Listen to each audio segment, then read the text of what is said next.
વાત ખૂબ જ સ્પષ્ટ છે.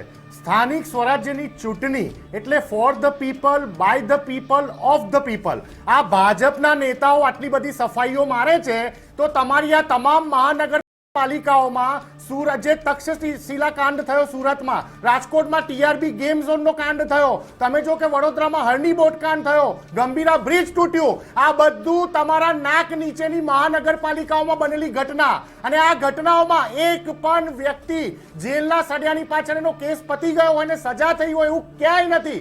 એક પણ અધિકારીને તમે સજા આપી શક્યા હો તો આ તમારી વિકાસની પરિભાષા બોલવાનું બંધ કરો. અરે ક્યાં વિકાસના બંગલા ફૂકો છો?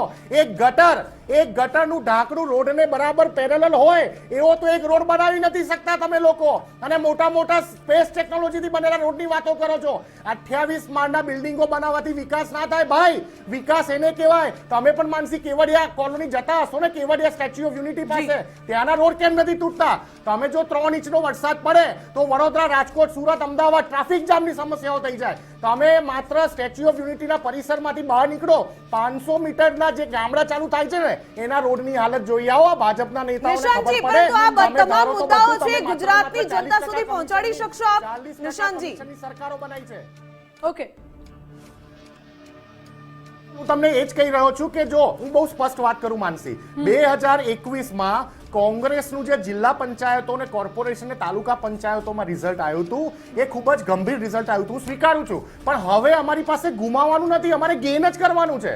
આ બહુ સ્પષ્ટ વાત કરું છું. નિશાંત, એવું કરી શકાય, સકારાત્મકતા તરફ આપણે વાત કરીએ તો એવું કરી શકાય કે તમે એવા એક્ઝામ્પલ આપો કે કોંગ્રેસ શાસનમાં કયા પ્રકારના કામ થયા છે, એવા એક્ઝામ્પલ્સ આપો. બિલકુલ, કોંગ્રેસ શાસનમાં અત્યારે તમે જો કે જે 300 થી વધુ ડેમ ગુજરાતની જનતાને પાણી પૂરું પાડી રહી છે એ તમામ ડેમ કોંગ્રેસના શાસનમાં બન્યા છે. તમે અમદાવાદ સિવિલથી લઈને તમે વડોદરાની એસએસજી હોસ્પિટલ જોઈ લો, આ તમામ જે સિવિલ હોસ્પિટલો કોંગ્રેસના શાસનમાં બની છે. જીઆઈડીસી તમામ જિલ્લાઓમાં ભારતીય જનતા પાર્ટી એક નવી જીઆઈડીસી બનાવી હતો. મને કહો, એક નવી જીઆઈડીસી લોકલ યુવાનોને રોજગારી આપવા માટે એક નવી જીઆઈડીસી આ લોકો 30 વર્ષના શાસનમાં જિલ્લા પંચાયતોમાં નિશાંતભાઈ, તમારા સવાલનો જવાબ લઈ લઈએ. મંજીભાઈ કંઈક કહેવા માંગે છે. જી મંજી.